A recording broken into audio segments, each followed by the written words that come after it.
오늘 말씀 제가 뭐다 합니다. 다니엘에게서 기도를 배우다. 다니엘에게서 기도를 배우다라는 제목으로 함께 말씀의 은혜를 나누겠습니다. 우리가 지난주에는 다윗에게서 기도를 배웠습니다. 오늘은 이제 다니엘에게서 기도를 배우는 복된 시간 되시기를 간절히 축복합니다. 모든 사람의 욕구가 있습니다. 우리가 이 땅을 살아가면서 우리가 본능적으로 우리 가운데 욕구가 있는데, 그것이 무엇이냐면 한 번밖에 없는 인생, 이 일생을 잘 살고 싶어하는 마음이 누구에나 있습니다. 인생은 한 번밖에 없잖아요. 그래서 일생이라고 말합니다. 그러니까 누구나 이 한 번밖에 없는 이 소중한 인생을 어떻게 잘 살 것인가, 그걸 고민하고 또 그것을 위해서 노력을 많이 합니다. 저는 이것을 위해서 두 가지가 꼭 필요하다고 생각을 합니다. 인정과 존경. 인정과 존경. 하나님께는 인정을 받고요, 사람에게는 존경을 받을 때 우리는 평가하기를, 인생 참 잘 살았다, 그렇게 우리가 평가할 수가 있습니다. 여러분, 인정은 사람에게 받는 게 아니고요, 진짜 인정은 하나님께 인정받는 겁니다. 또 존경은 하나님이 우리를 존경합니까? 그거 아니죠. 사람에게 존경받는 거예요.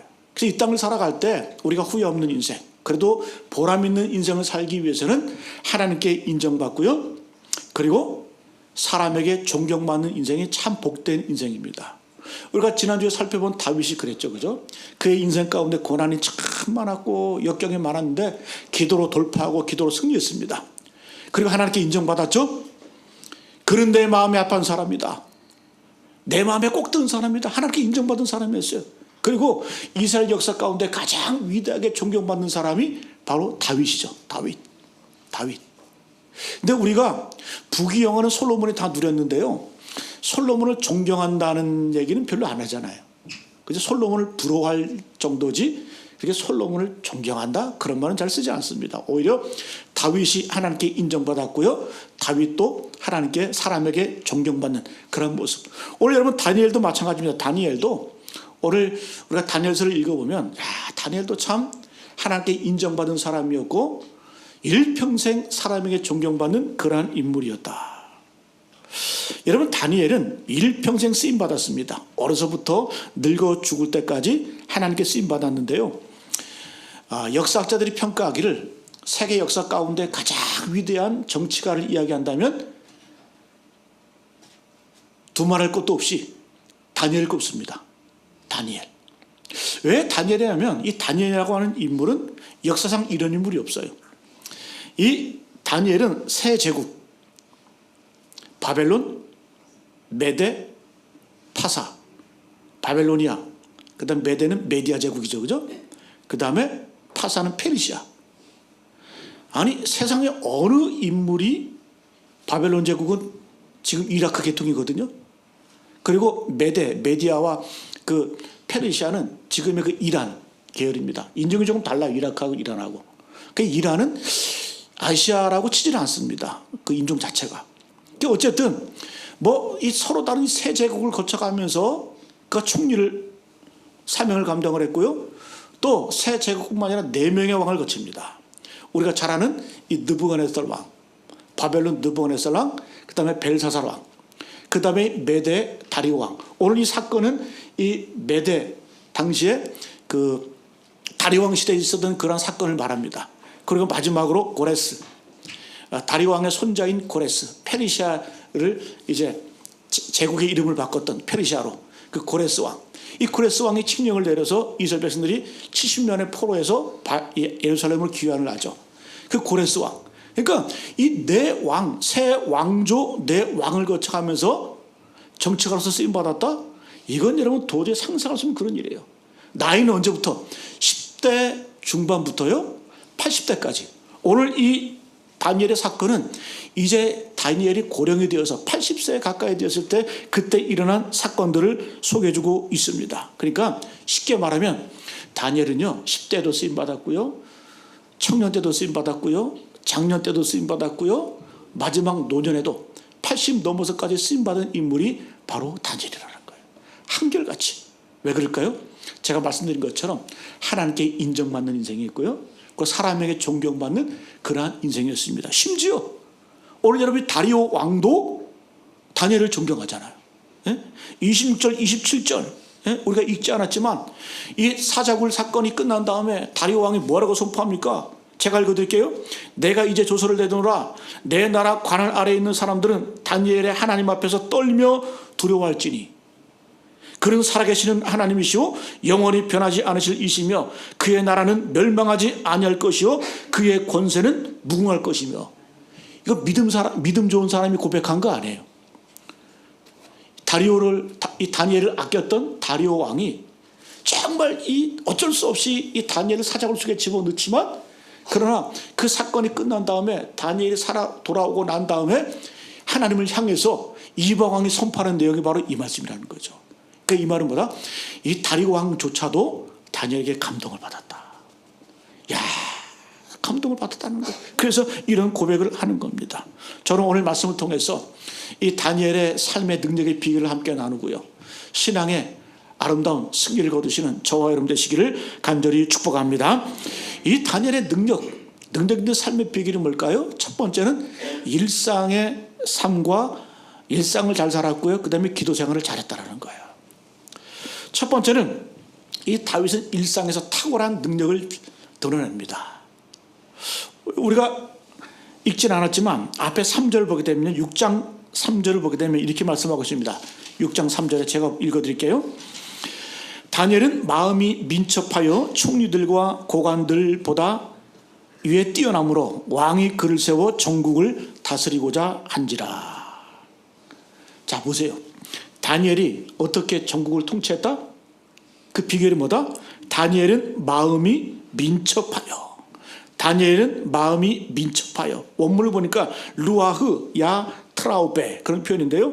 루아흐는 우리가 들어봤잖아요. 성령의 영, 그 다음에 뭐 입김, 영, 호흡 뭐 그런 뜻이잖아요. 그죠?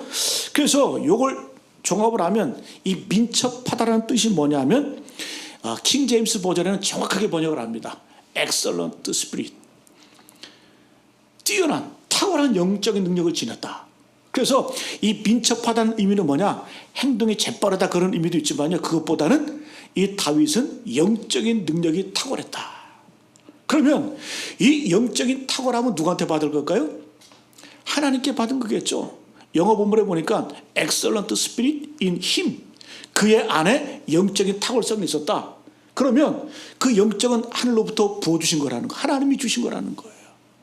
여러분, 이 땅을 살아갈 때 하나님이 우리에게 지혜를 주시고요, 영적인 능력을 살아가지 않으시면 이 땅에서 승리할 수가 없습니다. 여러분, 우리가 예배드릴 때, 기도할 때, 오늘 기도하실 때요, 그런 마음으로 기도하시길 축복합니다. 하나님, 이 땅을 살아갈 때 탁월한 영적인 능력을 우리에게 허락하여 주옵소서. 다니엘에게 임했던 그 민첩함을 우리에게 허락해 주옵소서. 여러분, 요셉도 마찬가지예요. 요셉을 언급할 때 창세기 41장 38절에 보게 되면 이런 표현이 있습니다. 바로가 그의 신하들에게 이르되 이와 같이 하나님의 영에 감동된 사람을 우리가 어찌 찾을 수 있으리요. 이 애굽의 바로 왕이 다니엘을 딱 보고 난 다음에 느낀 게 뭐예요? 신하들에게 이야기하는 거예요. 야, 이와 같이 하나님의 영에 감동된 사람을 우리가 어디서 찾겠느냐. 그리고 이 요셉을 애굽의 총리로 세웁니다. 이 하나님의 감동, 이 감동이라는 표현화가 민첩하다, 영적으로 탁월했다는 그 의미인데, 누구의 감동이요? 하나님의 감동, 하나님의 영이 요셉 가운데, 다니엘 가운데 임할 때 우리는 탁월한 삶을 살 수 있는 줄로 믿습니다. 저는 여러분, 우리 보람의학교 모든 성도들이 이 땅에서 정말 탁월한 능력을 가지고 살아가시기를 축복합니다. 이건 하나님이 주시는 거라는 거죠. 그러면 이런 탁월한 영적인 능력을 어떻게 주는 것일까? 어떻게 하면 하나님으로부터 이 탁월한 영적인 능력을 받을 수 있을까? 두 가지입니다. 첫 번째는 깨끗함과 순종이에요. 우리가 이 땅을 살아갈 때 영적으로요, 외적으로 청결하고 주님 앞에 정직하면요, 하나님께서 이 영을 부어주세요. 다윗도 범죄한 다음에 그렇게 고백했잖아요. 하나님이요, 내 안에 정직한 영을 새롭게 없어서, 정직한 영을 새롭게 없어서 새 영을 부어달라고 하나님이 주시는 거예요. 그 다음에는 순종을 통해서 우리가 하나님 앞에 영적인 능력을 부여받을 수 있다는 겁니다. 여러분 신앙생활이 무엇일까요? 저는 신앙생활 딱 두 가지만 잘하시면 돼요. 우리가 늘 영적으로 외적으로 청결함을 유지하는 거예요. 두 번째는 하나님의 말씀 앞에 순종하는 겁니다. 첫 번째는 이 다니엘의 깨끗함, 거룩함이 능력이라는 겁니다. 4절 보니까 이에 총리들과 고관들이 국사에 대하여 다니엘을 고발할 근거를 찾고자 하였으나 아무 근거 아무 허물도 찾지 못하였으니 이는 그가 충성되어 아무 그릇됨이었고 아무 허물도 없음이었더라. 그러니까 다니엘이 늘 승승장구하니까 이 대적들이 다니엘을 모함해서 무너뜨리려고 어떻게 했다? 허물을 찾는 거예요. 허물을 찾는데 찾아도 허물이 없는 거예요. 우리 여러분 장관 세울 때, 뭐 나라의 지도자들 세울 때 청문회 하잖아요, 그죠? 그러니까 그렇게 깨끗하다는 하고는 사람들도 거의 다 신상을 털어보면 먼지 안 나는 사람이 없습니다. 근데 있어요. 오늘같이 다니엘. 이 다니엘에 대해서 이 대적들이 아무 근거, 아무 허물을 찾으려고 이렇게 고발할 근거를 찾으려고 해도 찾을 수가 없다는 거예요. 그래서 하는 말이 뭐냐? 그가 충성되어 아무 그릇됨이 없었다. 아무 허물도 없었다. 여러분 충성이 뭡니까? 충성은 누가 보나 누가 안 보나 끝까지 하는 것이 바로 충성입니다. 여러분 성도의 능력은 어디 있을까요? 깨끗함에 거룩함의 능력이 있는 줄로 믿습니다. 우리가 늘 뭐 이 땅을 살다 보면 죄질 수 있잖아요, 그죠? 허물이 있잖아요. 그럼 어떻게 돼요? 늘 주님 앞에 회개하고 씻는 작업이 참 중요해요. 네? 그것이 여러분 외적으로 드러나는 거예요. 여러분 이 유대인들의 파워 능력이 어디서 나온다 그래요? 그들은 스스로 말하기를 우리는 거룩한 성민, 거룩한 백성이다. 우리는 하나님의 택한 선민, 선택된 백성이다. 이게 다르다라는 거예요. 그 다르다 구별됐다는 뜻이 거룩 아닙니까? 그러니까 이 유대인들은 그들의 마음 가운데 어떤 마음이 있는 거예요? 우리는 남들과 달라. 고난당해도 나라를 빼앗겨도 어떤 어려움이 있어도 우리는 다르기 때문에 행동하는 게 다르고요, 말하는 게 다르고요, 먹는 게 달라. 예를 들면 여러분 중세시대 때 흑사병 때문에 패스트, 그죠? 흑사병이 돌아가지고 유럽의 3분의 1 인구가 죽었잖아요. 3분의 1이 흑사병 때문에 죽었어요. 근데 유일하게 피해를 안 본 민족이 있어. 어느 족속일까요? 유대인들. 그 비결이 뭘까요? 청결함. 유대인들은 수천 년, 수백 년이 지나도요, 성경에 나오는 그 정결규례, 그걸 그대로 행합니다. 그렇게 행하니까 어떤 전염병이 와도 그걸 버텨낼 수 있는 거라는 거예요. 여러분 우리가 내적으로도 영적으로 청결함을 유지해야 되지만요, 그 내적인 청결함이 어디서 나온다? 바로 이 밖으로 드러나서 외적인 청결함이 드러나는 겁니다. 이게 바로 뭐다? 민첩함의 비결이라는, 하나님의 영적인 능력을 받는 그러한 비결이라는 겁니다. 여러분 시작할 때, 여러분 그래서 저는 권면하고 싶어요. 어떤 일을 시작할 때 청소부터 하세요. 청소부터.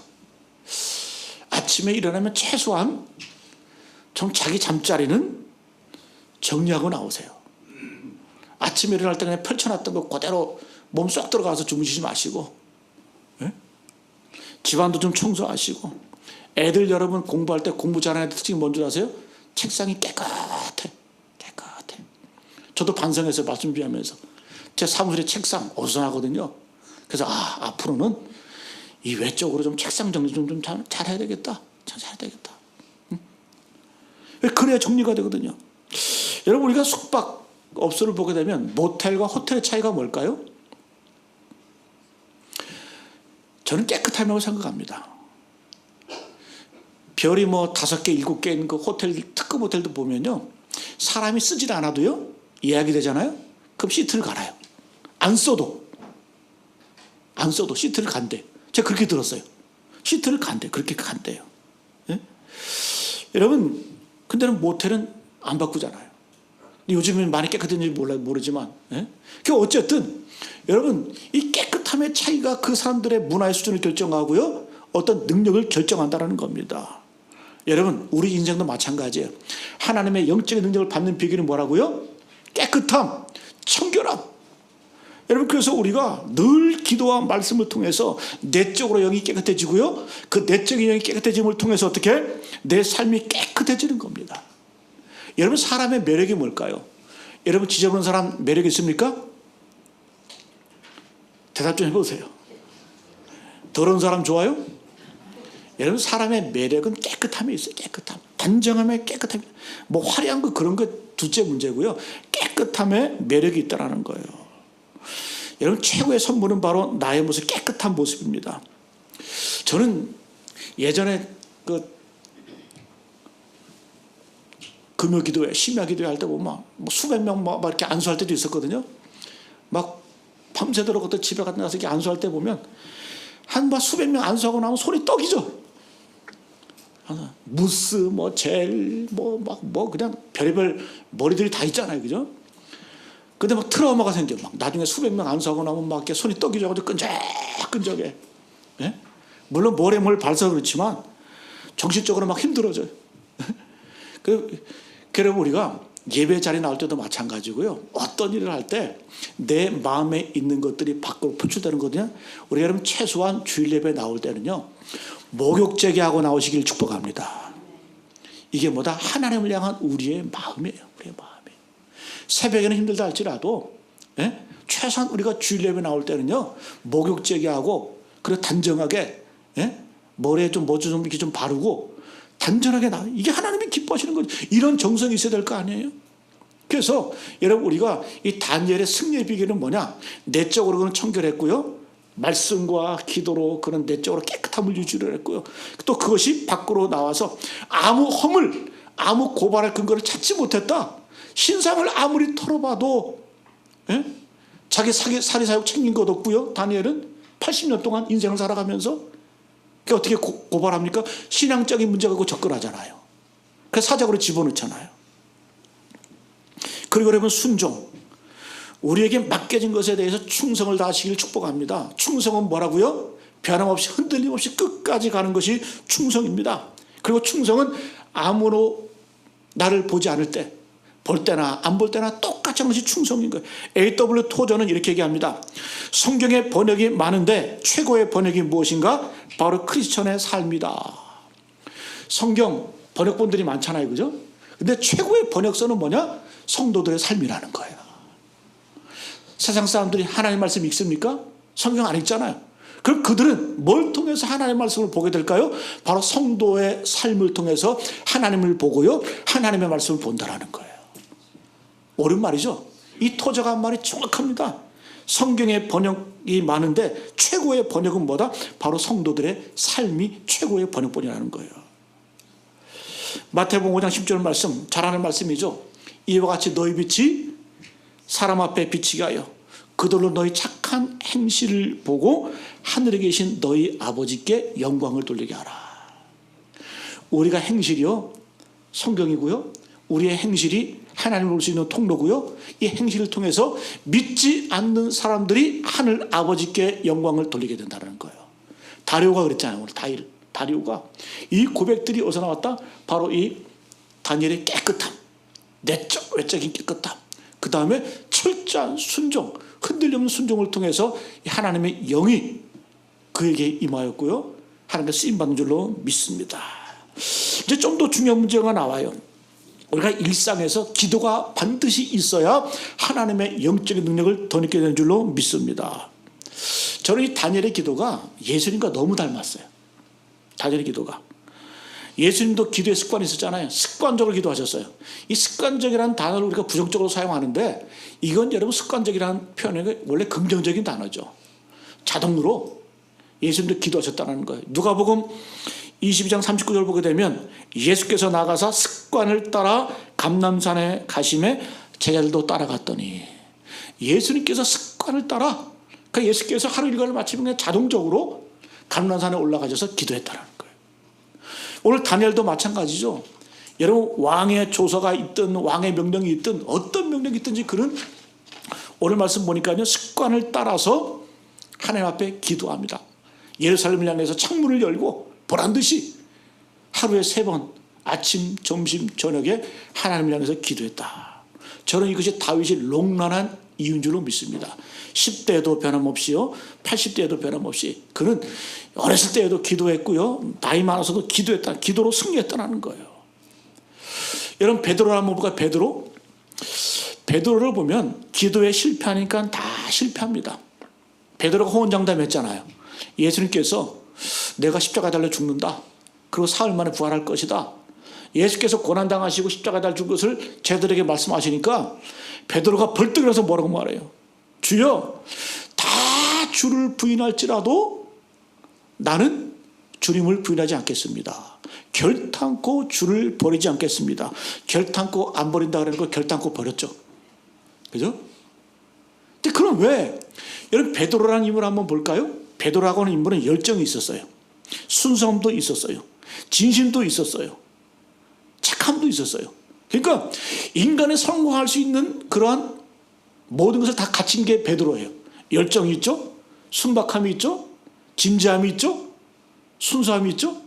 그 왜 실패했을까? 베드로가 기도를 실패하니까 이 모든 것들이 다 소용이 없어진다는 거예요. 여러분, 기도에 실패하니까요, 배신자가 되고요, 예수님을 저주하고요, 부인했다는 겁니다. 여러분, 우리도 마찬가지입니다. 여러분들 열심히 사는 것도 참 중요합니다. 열심히 사세요. 그러나 우리가 열심히 사는 것들이요, 때로는 무용지물이 될 수 있다는 거 명심하세요. 어떨 때 무용지물 된다? 기도하지 않으면요, 내가 열심히 산 것, 진심으로 산 것, 열정으로 산 것, 다 이것들이 허물 때가 있다는 거예요. 언제요? 기도가 없으면요. 기도가 없으면. 아무리 여러분 인생을 열심히 살아보세요, 방향이 잘못된 속도는 위험합니다.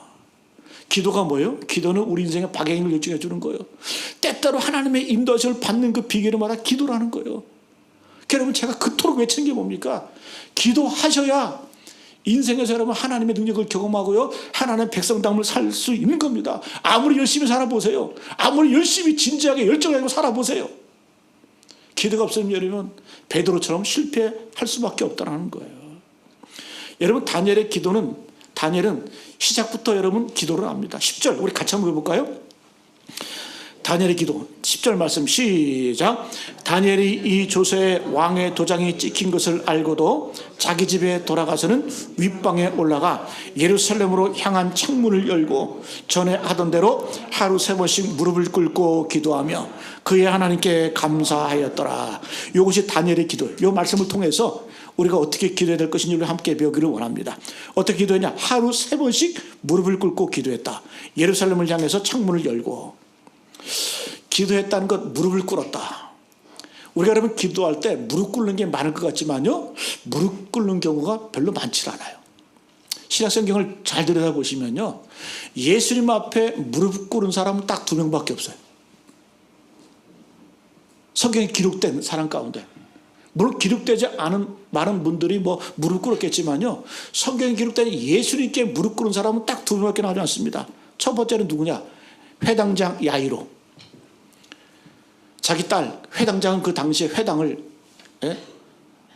주관하는 큰 존경받는 그런 인물이거든요. 그분이 어떻게 했다? 예수님 앞에 무릎을 꿇었다. 자기 딸을 살리기 위해서. 그리고 수르보니 여인, 가나안 여인, 이 여인은 자기 딸이 귀신 들렸어요. 예수께 개 취급받잖아요, 그죠? 그 예수께 다가가서 무릎을 꿇고 주님 앞에 기도하는 거죠. 이 무릎 꿇는다라고 하는 것 대부분 그럴 것 같지만요, 이게 쉽지가 않다라는 겁니다. 어떤 분들은 그런 분들 계시더라고요. 무릎이 아프니까 무릎 꿇기 힘드니까 기도 의자 갖고 기도하는 분들 계세요. 그 마음은 이해해요. 그래서 이 기도 의자 보면은 이렇게 해서 중간에 홈이 파져 있잖아요. 거기에 다리를 끼우고 내 엉덩이가 다리를 안 누르게, 그죠?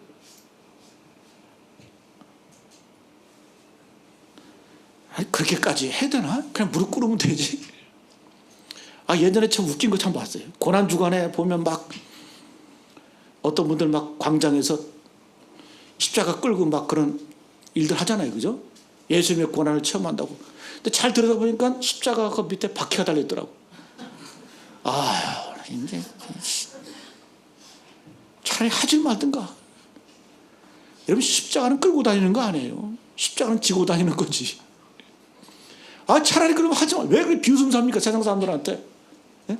십자가 진짜 퍼포먼스지. 그게 무슨 자기 고난 동참하는 거예요? 예? 여러분, 오늘 말씀 보니까 다니엘은 어떻게 해요? 하나님 앞에 무릎을 꿇고 하루 3번씩 기도했다고 이렇게 합니다. 자, 중요한 게 있어요. 한번 따라하면, 다니엘의 기도는 성경에 근거한 기도였다. 이렇게 여러분, 예루살렘을 향한 창문을 열고 전에 하던 대로 하루 3번씩 기도했다는 얘기는 뭐냐면요, 자기 마음대로 이렇게 했다는 얘기 하는 거예요. 자, 그러면 예루살렘으로 향한 창문을 열었다는 의미는 뭐야? 왜 창문을 열었을까요? 보라고요? 이건 여러분, 자기의 생각대로 한 것이 아니고요, 성경 말씀에 근거가 있어요. 우리가 내일 새벽에 역대하 6장을 보거든요. 그때 솔로몬의 기도가 나오는데, 내일 아침에 궁금하신 분들은 내일 새벽에 나오세요. 그 솔로몬의 기도 가운데 솔로몬이 성전을 짓고 난 다음에요, 어떤 기도를 하냐? 종류별로 기도를 합니다. 종류별로 흉년이 들었을 때, 나라가 위태로울 때, 적국에게 포로가 되었을 때, 그런 종류별로 후손들을 위해서 기도의 모범을 딱 제시를 하는데요, 그때 이 솔로몬이 어떤 기도를 하냐면 이런 기도합니다. 6장 38절 역대하, 자기들을 사로잡아간 적국의 땅에서 온 마음과 온 뜻으로 주께 돌아와서, 그러니까 솔로몬이 후손들 미리 내다보는 거예요. 이 나라 이 민족이 흥망성쇠가 있다라는 거예요. 우리 후손들이 만약에 적국의 포로가 되고 적국에 끌려가서 그럴 때 어떻게 한다? 가르쳐 주는 거예요, 솔로몬이. 주께서 그들의 조상들에게 주신 땅과 주께서 택하신 성과 내가 주의 이름을 위하여 건축한 성전 있는 쪽을 향하여 기도하거든. 이건 여러분 누가 가르쳐 준 거다? 조상이 먼저 가르쳐 준 거예요. 솔로몬이 성전을 짓고 난 다음에 내 후손들이 포로가 되어서 끌려가서 그들이 고통당하고 핍박당할 때 주께서 택하신 땅, 주께서 택하신 그 성전 예루살렘 성을 향해서 그들을 위해서 기도하면 주께서 그들에게 은혜를 베푸시고 뭐다? 용서하시고, 그리고 그들을 회복시켜 주실 것이다. 그러니까 여러분, 다니엘의 기도는 그냥 자기 생각대로 창문 열고 그냥 예루살렘에서 기도한 것이 아니라, 이 다니엘의 기도가 나온 것은 역대하를 읽었다는 얘기죠. 다니엘이 그의 솔로몬의 기도를 이미 다니엘이 그것을 읽고 그 말씀 그대로 성경에 근거해서 예루살렘 성전에서 창문을 열고 기도했다는 얘기죠. 그래서 힘이 있는 거예요. 그래서 파워가 있는 거예요. 왜? 하나님의 약속의 말씀을 붙들고 기도하는 그 기도였기 때문에. 또 우리가 잘 아는 대로 다니엘서를 보게 되면요, 이 다니엘, 이 예레미야 그 선지자의 그 책을 우연찮게 읽다가 자기들이 70년의 포로에서 돌아올 거라는 걸 어떻게 합니까? 예레미야의 서책을 통해서 알게 되죠. 하나님의 말씀을 보고 난 다음에 깨달은 거예요. 몇 년이나 남았다. 얼마 남았다. 그 다음에 곧바로 뭘 합니까? 금식하고 기도했다는 얘기죠. 다 뭐예요?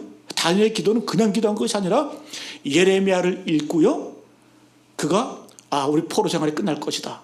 약속의 말씀을 붙들고 기도했고요, 그가 포로로서 고통당할 때, 힘들 때, 죽을 이 위기에 처했을 때 그 어떻게 솔로몬의 기도를 읽고요, 기도는 어떻게 하는 거다? 어렸을 때부터 우리가 예루살렘, 내가 지금 포로로 끌려왔지만 고통당하고 있지만 내가 예루살렘 하나님의 성전을 향해서 내가 하루 3번씩 기도한다는 그 약속의 말씀을 붙들고 기도했을 때 거기에 여러분 능력 있는 줄로 믿습니다. 여러분, 또한 다니엘의 기도는 한번 따르면, 다니엘의 기도는 시간을 정해놓고 기도했다.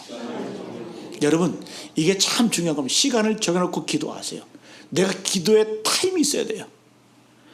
하루에 3번 기도했다 그러죠, 그죠? 윗방에 올라가 예루살렘으로 향한 창문을 열고 전에 하던 대로 하루 3번씩 무릎을 꿇고 기도하며. 그러면 이 다니엘이 몇 시에 기도했을까? 궁금하시죠? 모세가 명령한 대로 3시, 6시, 9시. 3시는 새벽 3시가 아니에요? 우리나라 시간으로 하려면 6을 보태면 돼요. 그러니까 다니엘의 3시에 기도했다는 얘기는 뭐예요? 우리 시간으로 말하면 9시. 6시에 기도했다는 얘기는 뭡니까? 12시. 그 다음에 오후 3시에 기도했다는 얘기예요. 오후 3시. 이건 어디서 나오냐? 이 모세 율법에 보게 되면요, 이 제사장들이 아침 번제를 드리고요, 저녁 소제를 드리는데, 아침 9시에 제사장들이 성전에 들어가서 번제를 드립니다. 그리고 저녁에 오후 3시에 마지막 퇴근 시간에 퇴근하기 전에 제사장들이 하나님 앞에 소제를 드립니다. 그 중간 타임 12시에 기도를 드립니다. 이게 다니엘이 그냥 막 기도한 게 아니고요. 3시, 6시, 9시 정확하게 시간을 정해서 기도했다는 얘기죠. 베드로와 요한이 사도행전 보게 되면 3장 1절에 보게 되면 제9시 기도 시간에 기도하러 올라갔다 그랬잖아요. 그죠? 거기서 나면서 걷지 못한 자를 고쳤다 그러잖아요. 그 9시 기도 시간, 9에다가 6을 보태면 오후 3시, 이 제사장들이 퇴근할 시간에 그들이 기도하러 올라가서 이런 하나님의 기적을 체험한 겁니다. 저는 그래서 우리도 여러분들 기도하실 때 이렇게 기도했으면 좋겠어요. 아침에 일과를 시작할 때 기도하시고요. 점심 때 식사하기 전에 식사하고 난 다음에 여러분 기도하시고요. 퇴근하기 전에 여러분 기도했으면 좋겠어요. 길게 하지 마시고 5분간이란 말이에요. 5분간이라도. 여러분 규칙적인 기도가 여러분 오히려 능력이 있어요. 오히려 여러분 규칙적으로 정해놓고 원칙 가지고 기도할 때 여러분 거기에 능력이 있어요. 근데 여러분 이 예수님의 어떤 십자가에 달리신 그 모습과도 비슷해요. 예수께서 십자가에 몇 시에 달리셨어요? 성경을 보게 되면 9시에 십자가에 달리십니다. 그 몇 시에 운명하셨다 그래요? 오후 3시에 십자가에 달려 운명하십니다. 그러니까 예수님 대제사장이신 예수께서 9시 모세의 규례대로요. 모세의 말씀에 근거해서 9시에 십자가에 달리시고요. 그리고 마지막에 오후 3시에 십자가에 달려 운명하셨습니다. 여러분 이렇게 기도하시면요. 여러분들의 인생이 달라져요. 삶이 달라져요. 제 말 믿고 한번 해보세요. 한번. 하나님의 말씀에 근거가 있지만. 그래서 여러분 우리가 신앙생활도 마찬가지, 직장생활도 마찬가지예요. 직장생활 할 때요. 15분 먼저 일찍 가서 준비하시고요. 기도하면서 퇴근할 때도요. 15분 늦게 한번 퇴근해 보세요. 기도하시고 퇴근하시고. 그런 사람은 여러분 누가 당합니까? 하물며 여러분 예배도 마찬가지. 예배도 15분 늦게 오지 마시고요. 15분 일찍 와서 예배 준비하시고요. 예배 마치고 일찍 가지 마시고요. 15분 한번 어슬렁거려서 보세요. 교회. 네? 그럼 하나님 기뻐하세요. 하나님 기뻐하세요. 인사도 나누고 이렇게 하면서. C.S. 루이스가 이런 얘기합니다. C.S. 루이스는 시간을 정해놓고 기도하는 것을 사소하다고 말해요. 그렇잖아요. 우리가 할 수 있잖아요. 5분씩, 하루에 3번씩. 무슬림들은 여러분 하루 5번씩 기도하는데. C.S. 루이스가 이런 얘기를 합니다. 사소한 일에도 기도의 습관을 기르지 못하면 고상한 일에 어찌 예수님의 임재를 체험할 수 있겠는가. 다시 한번 들어보세요. 사소한 일에도 기도의 습관을 기르지 못하면 고상한 일, 거대한 일입니다. 거대한 일에 어찌 예수님의 임재를 체험할 수 있겠는가. 사소해 보이는 작은 습관, 기도의 습관, 이것도 못하면서 어떻게 크고 고상한 일을 하겠다고 우리가 얘기할 수 있겠냐는 거예요. 여러분 다니엘처럼 습관적인 기도, 일상적인 기도를 하시기를 축복합니다. 이게 능력이라는 거예요. 그리고 마지막 여러분 이 다니엘의 기도는 한번 따라요. 다니엘의 기도는 안전함을 포기한 기도였다. 다니엘 기도는 좀 위험해요. 왜? 다리오 왕이 조서 내렸잖아요. 내게 절하지 않는 사람은 사자굴에 집어넣겠다. 누구? 예? 지휘관을 막론하고 오늘 말씀에 내온 것처럼 사자굴에 집어넣겠다. 근데 여러분 다윗은 정면으로 도전하잖아요. 창문을 열고 소리 내어서 하루 3번 기도하잖아요. 이 말은 뭘까요? 이 다니엘의 기도의 습관은 뭐냐면 이 안전하기를 포기한 그런 기도죠. 아니 숨어서 기도할 수도 있고요. 입을 쏘서 기도할 수도 있고 골방에서 기도할 수도 있잖아요. 그러나 아예 창문을 열어놓고 이건 기도의 의미도 있지만요. 이건 신앙 고백의 차원인 거예요. 내가 하나님 앞에 이 믿음 절대 타협하지 않겠다. 절대 내려놓지 않겠다. 예? 여러분 세상은 타협하는 것을 지혜라고 말합니다. 그러나 여러분 우리 신앙인들은 절대 믿음은 절대로 포기하지 않아야 된다는 겁니다. 여러분 한번 보세요. 우리가 그런 말 있죠. 하나님께 무릎을 꿇으면요. 세상이 우리를 향해서 무릎을 꿇어요. 근데 우리가 기도하지 않고 세상을 향해서 무릎을 꿇으면요. 그 인생은 한심한 인생이 됩니다. 여러분 세상을 향해서 무릎 꿇지 마시고요. 하나님을 향해서 무릎을 꿇으시기를 축복합니다. 여러분 다니엘이 안전을 포기했으니까 어떻게 합니까? 공격을 받죠. 그죠? 공격을 받으니까 왕이 알게 됐잖아요. 왕이 알게 되니까 온 천하에 이 다니엘의 믿음이 증거가 되잖아요. 이 안전을 포기했을 때 그 믿음이 증거가 되고요. 그 믿음이 온 천하 만방에 알게 되는 그런 믿음의 역사를 이루게 되었다는 겁니다. 여러분, 말씀 마치겠습니다. 우리가 지난주에 다윗을 통해서 기도를 배웠습니다. 오늘 다니엘을 통해서 여러분들 기도도 배워야 된다 그랬죠? 이 다니엘을 통해서 기도를 배우시기를 축복합니다. 다윗은 어떤 기도요? 그는 하나님의 영을 받아서 민첩한 삶을 살았어요. 비결이 뭐라고요? 깨끗함, 순종. 그럼 깨끗함과 이 순종의 능력, 파워는 어디서 나온다고요? 다니엘의 기도를 통해서 우리가 배울 수 있습니다. 첫 번째, 하나님의 말씀에 근거해서 기도하시고요. 그 다음에 예수님처럼 하나님 말씀 기록된 습관을 따라 기도하시고요. 그리고 타협하지 않는 절대 믿음으로 기도하시기를 축복합니다. 이것이 바로 우리의 능력 되시기를 간절히 바랍니다.